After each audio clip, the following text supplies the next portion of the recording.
Please be seated.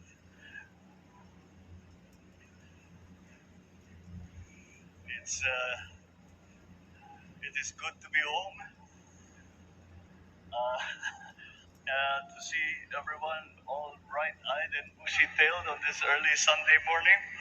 Nagising kayo ng maaga. Sorry na lang, but ganun yung flight schedule namin.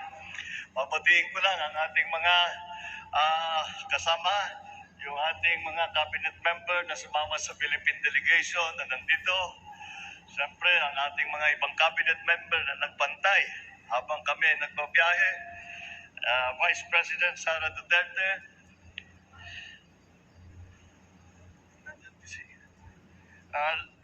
Pasay City Lone District Representative Antonio Calixto, the AFP Chief of Staff, Lieutenant Bacaro, and Major Service Commanders, and other distinguished guests, ladies and gentlemen, good morning. I am pleased to report to you and the Filipino people the main outcomes and results of this working visit of ours to New York from 18 to 24 September. My first activity upon arriving in the United States was to meet with the Filipino community. And their smiles, their songs, and their welcoming took away the weariness of a 16-hour flight from Manila. And in our meeting, I thanked our kababayans who came. Some came from Canada, some came all the way from Florida. I thank them for the work that they do and their contributions to the communities in the Philippines and in the United States.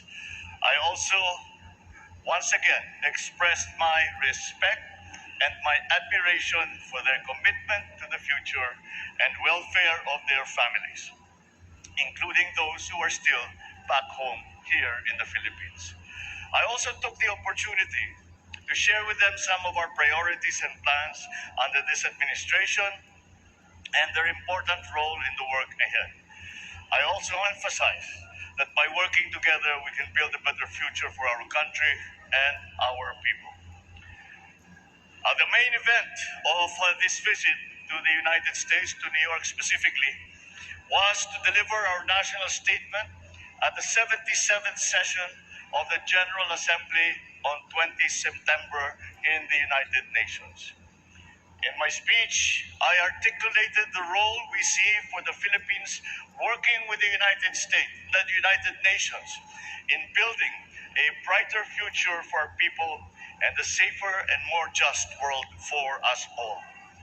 I addressed global issues that require a united global action, such as climate change, rising food prices, rapid technological change, the peaceful resolution of international disputes, the need to protect the vulnerable sectors of our society, such as migrants, and ending all forms of prejudice. I also shared our experience in the farm peace process, boosting agricultural productivity and promoting human rights through the UN Joint Program on Human Rights. And I reiterated the Philippines' belief in the primacy of the rule of law as embodied by the UN Convention on the Law of the Sea, or UNCLOS. I also met with UN Secretary General Antonio Guterres, and we reaffirmed the necessary partnership between the Philippines and the United Nations. The Philippines is a founding member of the United Nations, and I intend to strengthen this tradition of Philippine engagement with the UN. I expressed interest in enhancing our role in UN peacekeeping operations, especially in the areas such as the Middle East, where we have a large concentration of OFWs. I also extended an invitation to the Secretary General to visit the Philippines in the near future.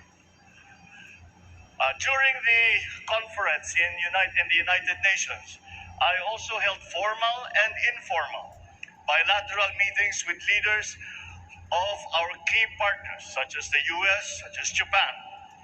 And I shared with them the priorities of the Philippines to work with them in addressing food and energy security and climate change, amongst other many issues. Our discussions were very productive, and the members of the cabinet will now work to operationalize the many areas of cooperations that we identified. I met also with a number of business leaders from different US companies during the week, and all of them committed to be a part of our development and economic growth. Together, we will be working on addressing some of our key economic challenges, particularly, once again, climate change, food security, energy security, to name but a few. There will be, I believe, good news to share in the next few months, particularly in terms of their plans to expand and further broaden their investment footprint in our country. Our discussion with the U.S. business community affirms the optimism with which international investors view the Philippines today. I also delivered a keynote address at the New York Stock Exchange and at the Philippine economic briefings, which drew institutional investors, senior corporate executives, fund managers, and entrepreneurs. At these meetings, I shared with them our vision for the future and how important it was to address the key challenges that continue to constrain the development of our economy. I also informed them about how we intend to deal with some of the fundamental problems in our food, energy, and broader economic security. I also emphasized the importance of peace and stability in the region and the important role of great powers like the United States, so that developing countries like the Philippines can have the space to achieve growth potentials. It was thus an honor to ring the closing bell on the trading floor of the New York Stock Exchange at exactly 4 p.m. in the afternoon of September 19th. Our delegation also hosted 4 CEO roundtable discussions that dealt with key economic sectors such as IT BPM, digital infrastructure, global brands, particularly in garments and apparel, and, of course, industry and infrastructure. I was joined by the economic managers and other cabinet members in brainstorming with these U.S. companies, some already present and others intending to be in the Philippines. We identified the opportunities and challenges to our achieving our common objectives of growth and development in various areas. I thank them for their candid and constructive comments, and I look forward to working with them on the issues and agreements that we identified. My final stop before returning home last night was with the Asia Society, where I had a roundtable discussion with a select group of leaders of the U.S. business community on the state of the global and regional economy today. After the discussion, I delivered a public lecture where I shared my views on the opportunities, the threats, and challenges facing Asia, the United States, Asia Pacific region, and all our neighboring countries today. I also spoke about my administration's priorities and plans for the next 6 years.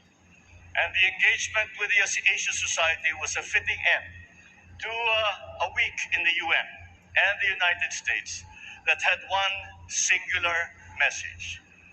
The time to invest in the Philippines is no longer just sometime in the future. It is now. We in the Philippine delegation are one in our assessment that the work done in this trip serves as a good start for opportunities identified to be made into programs and projects to benefit the Philippines and our countrymen. And so the work continues, but I am happy to report that we have had a very good and strong start to our efforts. Thank you and good morning.